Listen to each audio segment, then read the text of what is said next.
Making headlines, President Muizzu appoints a High Commissioner to India and an ambassador to Saudi Arabia. The President announces that all outstanding payments owed to fishermen have been transferred to MIFCO.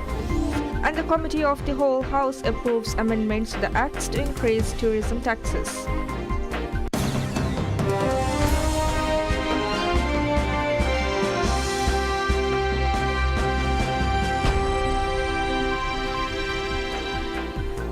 Bismillahirrahmanirrahim. Assalamu alaikum. Hello and welcome to PSMNEWS in English with me, Mariam Shaushat. President Dr. Mohammad Muizzu appoints a High Commissioner to India and an ambassador to Saudi Arabia. He designated Aishat Azima as the High Commissioner of the Maldives to India and Ahmad Sarir as the ambassador of the Maldives to Saudi Arabia. The Maldivian Parliament officially approved Azima's appointment, securing 79 votes in favor. The Foreign Relations Committee unanimously endorsed her nomination, forwarding it to Parliament without an interview, citing her extensive qualifications and experience. Azima has held various positions within government ministries since 1988 and has benefited from both domestic and international training programs. Her previous roles include serving as ambassador to China and deputy ambassador of the Maldives to the United Kingdom. Additionally, she has worked as additional secretary and joint secretary in the Ministry of Foreign Affairs, further underscoring her qualifications for this new position. The Parliament approved Ahmad Sarir's appointment as the Maldives ambassador to Saudi Arabia with 86 members voting in favor. His nomination was referred to the Foreign Relations Committee, where it received unanimous approval. Currently, Sarir holds the position of Ambassador at Large in the Ministry of Foreign Affairs. Beginning his career in 1986, Sarir has occupied several prominent roles, including Foreign Secretary and Ambassador to the United States. From November 2018 to September 2024, he worked at the Organization of Islamic Cooperation (OIC) in Jeddah, specializing in Asian affairs and conflict resolution. Sarir has represented the Maldives at the SAARC Secretariat and participated in 12 sessions of the United Nations General Assembly. He chaired the Alliance of Small Island States from 2015 to 2017 and holds degrees in social sciences as well as foreign affairs and trade. We'll now be taking a short break for Isha prayers. We'll be back with more news in this bulletin after the break. Stay tuned.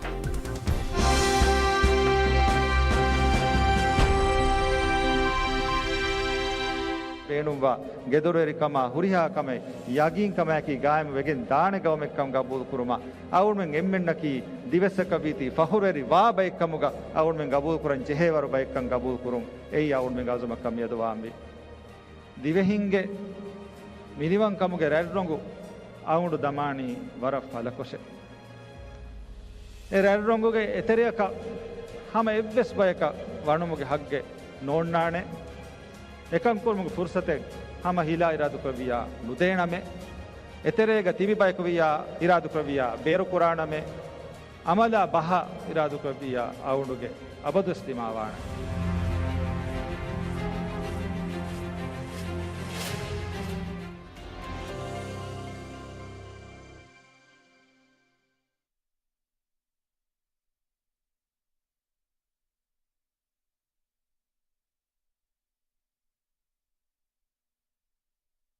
الله أكبر الله أكبر الله أكبر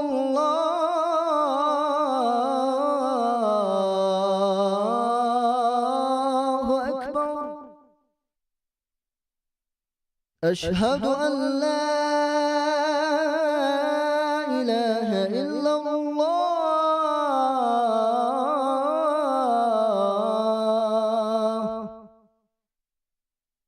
أشهد أن لا إله إلا الله أشهد أن محمدًا رسول الله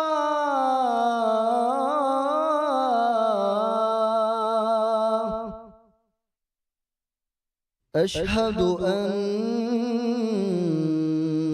محمدًا رسول الله الله حي على الصلاة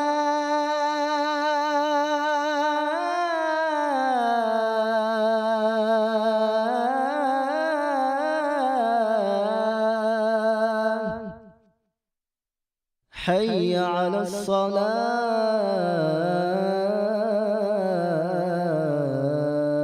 الصلاة حي على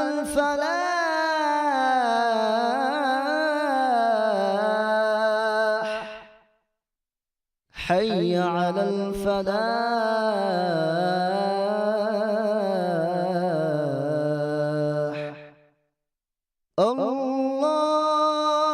الله أكبر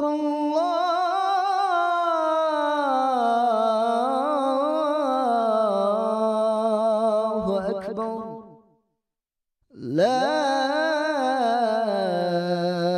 إله إلا الله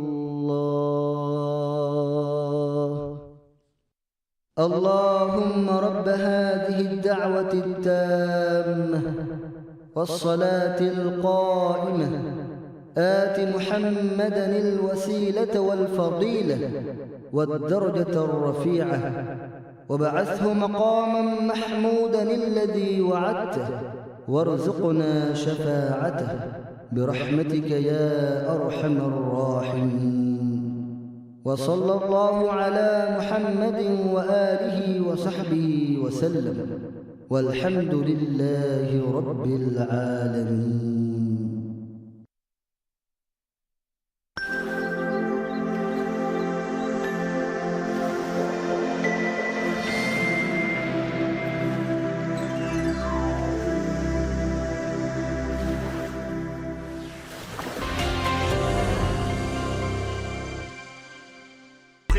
ليست للبيع and the resumption of commercial activity. هفته نمیگن دایر دنیای که اشرف ده اتا کامن گاگنده تنتا هذا كرم اكي فهارو اكي غوتا كيتان ادوتن نيجيتو ದುನಿಯಾಗೆ ಫೆಬ್ರವರಿಗ ಬೊಡೆತಿ ಎತ ನಿಮ್ಮುಂತಕ್ಕೆ ನಿಮ್ಮ लुबनान का border आगा तुगा यहूदीन गाय को fava तफात की आबादी तक को मीहु मुस्कुरांजे फवानी තහුසීබ මුහන දුනියේග මේ මෞලූමාතා ඉංගු මුහිමු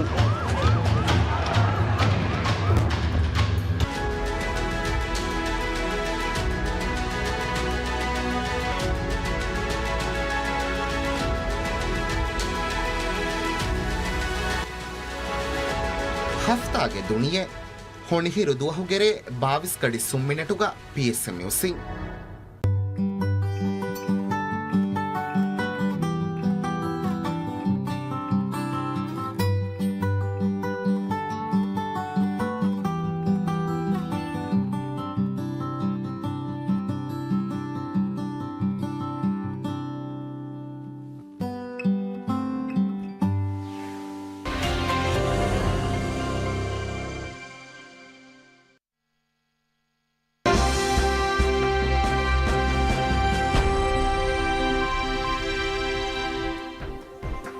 Welcome once again to PSMNEWS in English with me, Mariam Shaushat. President Dr. Mohammad Muizzu announces that all outstanding payments owed to fishermen have been transferred to the Maldives Industrial Fisheries Company Limited, MIFCO. In a statement on social media, the president emphasized ongoing efforts to establish a system that ensures sustainable payments to fishermen within 48 hours, as outlined in the Divahinge Raj's manifesto. A key objective of this manifesto is to guarantee the fishermen receive their payments promptly after their catch is weighed. In response to inquiries from parliamentarians, Minister of Fisheries and Ocean Resources Ahmad Shiam affirmed that the commitment to pay fishermen within 48 hours will be upheld. He noted that the current outstanding amount owed to fishermen is $1.06 million. He added that the Finance Ministry will deposit these funds to MIFCO today, with arrangements for the fishermen to receive the payments by tomorrow. Mr. Shiam indicated that when the government assumed office, $16.3 million was owed to fishermen. However, the government has addressed this backlog and is now making regular payments. He reiterated the government's pledge to ensure that fishermen receive their payments within 48 hours, while also acknowledging the insufficient fish purchases due to lower fishing capacity. The government proposes an amendment to the Political Party Act to fine for both individuals and their respective political parties for violations. This amendment, introduced by parliamentarian Abdul Latif Mohammed on behalf of the government, aims to enhance accountability and reduce legal violations among political parties. The government cites the need to revise state budget funding for political party operations and emphasize the responsibility of political parties in adhering to the law. The amendment also stipulates that the current political party registration form will now be submitted according to a model set by the Elections Commission of the Maldives rather than being included in the Act's schedule. Additionally, the amendment removes the provision allowing candidates who have contested in a political party's primary to run in other capacities. It also adjusts funding allocations, proposing the political parties receive between 0.1% and 0.2% of the estimated annual budget revenue. Fines for individuals violating the Political Party Act will range from $1,953 to $4,882.81, while the political parties will face a fine of $6,510.42. Currently, only the individual violator is fined. The new rules will be enacted within 30 days of the amendment's approval. The Committee of the Whole House approves amendments to the Goods and Services Tax Act, the Maldives Tourism Act, and the Taxes and Fees on Passengers Departing from an Airport Act. The amendment to the Goods and Services Tax Act received 68 votes in favour, while the other two amendments were approved with 67 votes each. Under the new measures, the green tax for tourism service providers and guest houses with fewer than 50 rooms will increase from $3 to $6 per tourist. For resorts, the tax will rise from $6 to $12 per tourist, effective January 1st of next year, with children under the age of 2 exempt from this tax. Additionally, the TGST will increase from 16% to 17%, projected to generate an extra $13.2 million for the state, effective June 1st of next year. The amendments also propose raising airport development taxes and fees for foreign travelers. The fee for economy class travelers will rise from $30 to $50, while business class fares will increase from $50 to $120.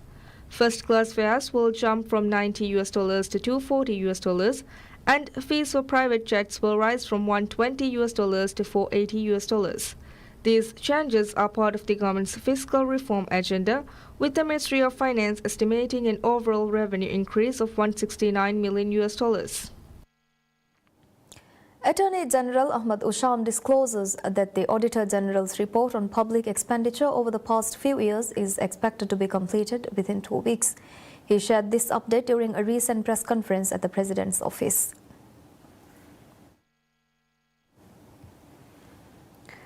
The report addresses the government spending of $130 million beyond the budget approved by Parliament during the previous administration.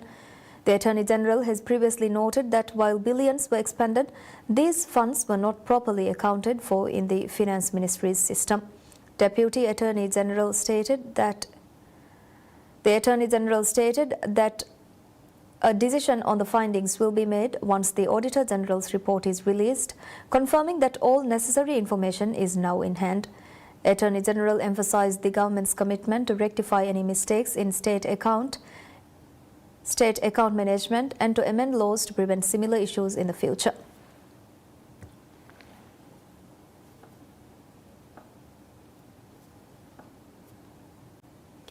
Attorney General Ahmad Usham announces that the UK's decision to cede sovereignty over the Chagos Islands to Mauritius has prompted a shift in the Maldives government's strategy.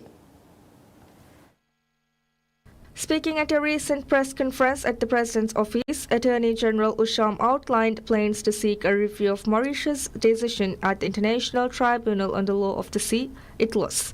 The government has hired experts and formed a committee to oversee this effort. Under international law, countries claim a 200-mile exclusive economic zone (EEZ) around their waters. Mauritius is asserting its claim over the southern Chagos Islands, which the Maldives contends has led to a loss of its economic zone due to prior government advocacy. Attorney General Usham emphasized the need for a re-evaluation of the Maldives' approach in light of the UK's decision. He noted that the government is currently drafting a report with international experts and consulting with a team of lawyers, although it remains uncertain when the report will be finalized or when the case will be presented. The policy adopted by the previous government appears to contradict the constitution and laws of the Maldives, prompting a review by the Attorney General's office. Minister of Fisheries and Ocean Resources Ahmad Shyam announces plans to increase fish storage capacity to over 25,000 tonnes by the end of the government's 5-year term. He made this statement in response to questions from Parliament members.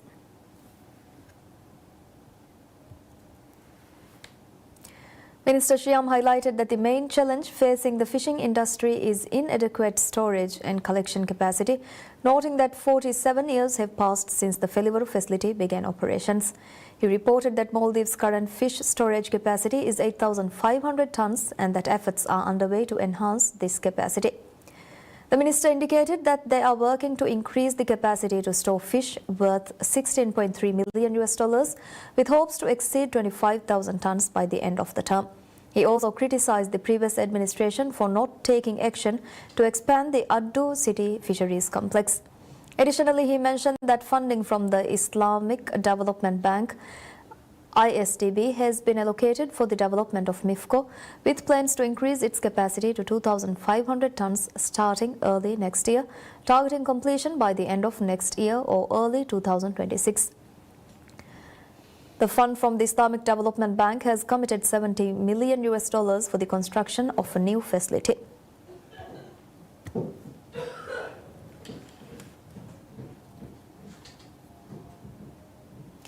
Minister of Climate Change, Environment and Energy Tariq Ibrahim discloses that the Maldives will engage in discussions with Asian countries next year to strengthen its role in environmental protection. Minister Tariq made this statement during the closing ceremony of the Asia Protected Areas Partnership event, which took place at the 16th meeting of the Convention on Biological Diversity, CBD. As the current co-chair of the partnership, he confirmed that the Maldives will host the technical committee meeting in 2025. The minister expressed his enthusiasm for welcoming participants, emphasizing that the meeting aims to enhance regional cooperation in the management of protected areas. He noted that this gathering will serve as a vital platform for discussion and experience sharing among Asian nations regarding protected area management. Minister Tariq highlighted the Maldives' involvement in the partnership as a significant opportunity to reinforce its commitment to environmental protection. In addition, he participated in the ministerial meeting on plastics and marine waste, where he emphasized the roles of both government and private sectors in addressing plastic pollution. He also stressed the importance of financial support for implementing relevant conventions. The Ministry of Climate Change, Environment and Energy anticipates that the forthcoming meetings will represent a critical step toward bolstering global efforts to protect oceans and the environment from plastic waste. The government of Japan, in collaboration with the International Organization for Migration (IOM), donate medical equipment to enhance the Maldives' border health capacity. The equipment was handed over during a ceremony at Welana International Airport, attended by Foreign Minister Dr. Abdullah Khalil and Managing Director of MSCL Ibrahim Sharif. Minister Khalil emphasized the vital role of airports in disease control, reflecting on lessons from COVID-19 regarding the need for health emergency preparedness. He noted that the donated equipment aims to improve safety for both Maldivians and visitors by strengthening health screenings and minimizing physical contact, ultimately supporting tourism. Managing Director of MSCL highlighted that the equipment will aid in border health management as the airport expansion project increases passenger capacity to 7.5 million annually. The donated items include a digital full-body scanner, a fully equipped ambulance, vehicles for port health and various medical supplies, with a total project cost of $8.4 million.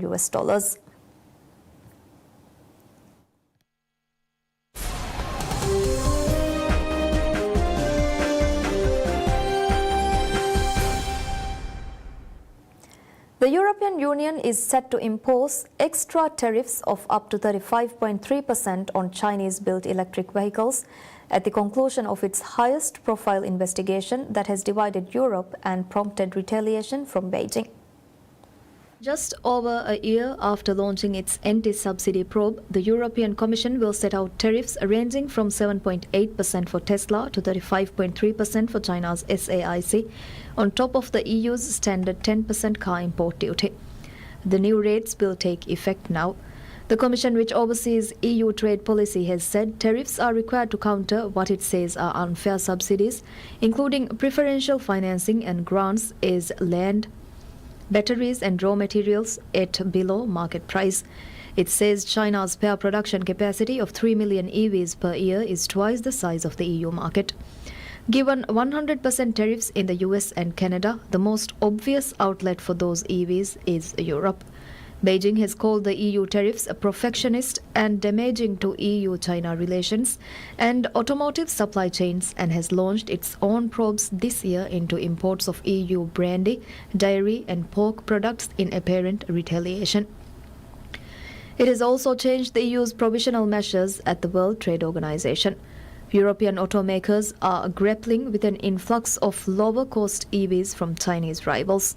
The Commission estimates Chinese brands' share of the EU market has risen to 8% from below 1% in 2019 and could reach 15% in 2025. It says prices are typically 20% below those of EU-made models. Germany, the EU's biggest economy and major car producer, opposed tariffs in a vote earlier this month in which 10 EU members backed them, 5 voted against and 12 abstained. German car makers have heavily criticized the EU measures, aware that possible higher Chinese import duties on large-engined gasoline vehicles would hit them hardest. However, France's PFA Car Association has welcomed duties, adding it backed free trade as long as it was fair. The Commission has held 8 rounds of technical negotiations with China to find an alternative to tariffs and said talks can continue after tariffs are imposed.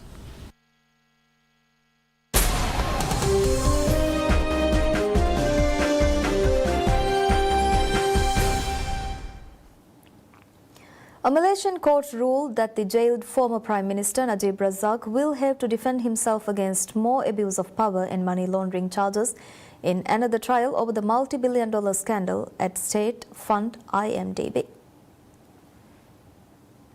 Najib faces 4 charges of abuse of power and 21 charges of money laundering for allegedly receiving 2.3 billion ringgit, which is $526 million from One Malaysia Development Berhad, 1MDB.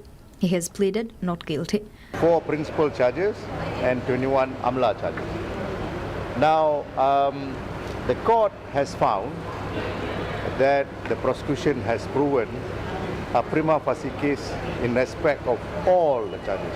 Mohammad Shafi Abdullah, who leads Najib's defense team, said the ex-premier was extremely disappointed by the ruling, but was prepared to take the stand in his own defense. My client feels extremely disappointed because we have put up arguments that we thought would minimum require a serious consideration.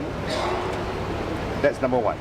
Number 2, we feel that a lot of the evidence that has been considered by the judge are hearsay. This is probably one of the rare, or if not the only case, where hearsay evidence is taken wholesale. The Kuala Lumpur High Court ruled the prosecutors had established a case against Najib on 25 charges. We are going to prepare for the defense. We'll have to take the judgment and respect the judgment. But I'm just so surprised that this is probably the only case that I've ever had where at this stage I don't even win on a single point. Not a shred of cotton that I want. Forget about the clothes. Not even a shred of cotton I want in this particular holding. But we are not giving up. We are going to fight this case, and we are more determined because of the decision today. If convicted, Najib faces up to 20 years in prison and fines up to 5 times the amount of funds involved in the offence.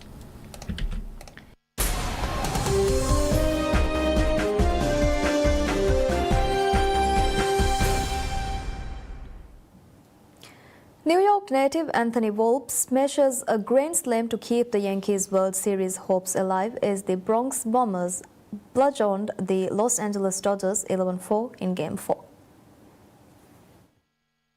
The 23-year-old shortstop grew up idolizing the Yankees and was the hero New York needed in front of a sold-out home crowd, blasting a home run 390 feet to center field in the third inning and running home again in the eighth. Outfielder Alex Verdugo added an RBI and catcher Austin Wells recorded a solo home run, while second baseman Gleyber Torres got a 3-run homer. Slugger Aaron Judge finally came alive after a dismal series with an RBI. No, I think I pretty much blacked out as soon as I saw it go over the fence, but no, we just want to keep putting pressure on them, and I think everyone had confidence in everyone in the lineup that someone was going to get the big hit, and we've been having such good at-bats and putting such good swings on the ball that, I mean, we just felt like it was only a matter of time. Not yet. Hopefully when we win the World Series and I'm with family, we could all reflect on everything, but it was just a big game. We just wanted to go 1-0 today and win today and see where it took us. And with the Dodgers' advantage in the series narrowed to 3-1, the teams played once more in New York for Game 5 on Wednesday. No team have ever recorded a 0-3 down in the World Series, and the Dodgers looked in control as Freddie Freeman smashed one over the right field wall to take the 2-0 lead in the first inning, becoming the first man to homer in the first 4 games of the Fall Classic. The evening took a bizarre turn when a fan grabbed Dodgers outfield Mookie Betts by the wrist and tried to wrest the ball from his mitt as the All-Star hopped up for a catch along the right field line. Outfielder Alex Verdugo injected some life into the crowd as he batted in Volpe to drip the Dodgers' lead in the second inning as the desperate New York fans let out a defending row. With the bases loaded in the next inning, Volpe answered their players with a monster homer that soared over center field as his family watched from the stands. The Dodgers clawed back some of the momentum in the fifth with catcher Will Smith's solo homer and an RBI from Freeman, but could not close the deficit as they were forced to run a bullpen game. Wells added the insurance run in the sixth. Volpe scored off a double from Verdugo, and Torres added 3 more runs to the board, and Judge sent right fielder Juan Soto home in a productive 8th inning. And that's all we have for you right now. Thank you for watching. Stay tuned for more news updates. Have a good day. Goodbye.